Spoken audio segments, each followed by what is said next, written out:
السلام عليكم، ازيكم عاملين ايه؟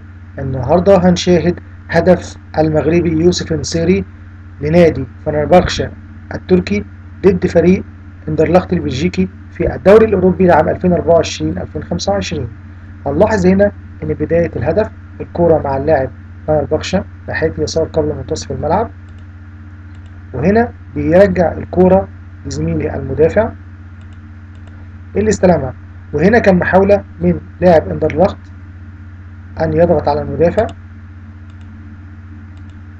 ولكن سيقوم بلعب الكرة أمامية منتصف الملعب. وهنا هنلاحظ أن لاعب فنربخشة بينطلق من ناحية اليسار، وهنلاقي أن الكرة بتتلعب له كرة أمامية رائعة في المساحة الخالية، والتي بينطلق من خلالها من ناحية اليسار وحيدا دون أي ضغط من مدافعي اندرلخت البلجيكي. وهنا استلم الكرة بالفعل، وهنا هنلاقي كرة عرضية رائعة من ناحية اليسار بتصل إلى اللاعب المغربي يوسف النصيري، والتي يلعبها كرة رأسية رائعة وسط مدافعي اندرلخت البلجيكي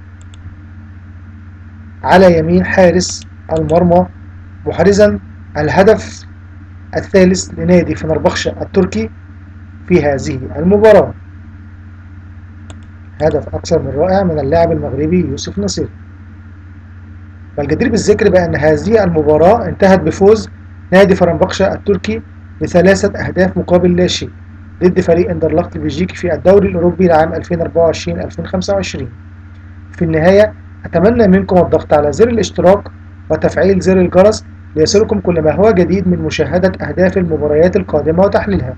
شكرا لكم.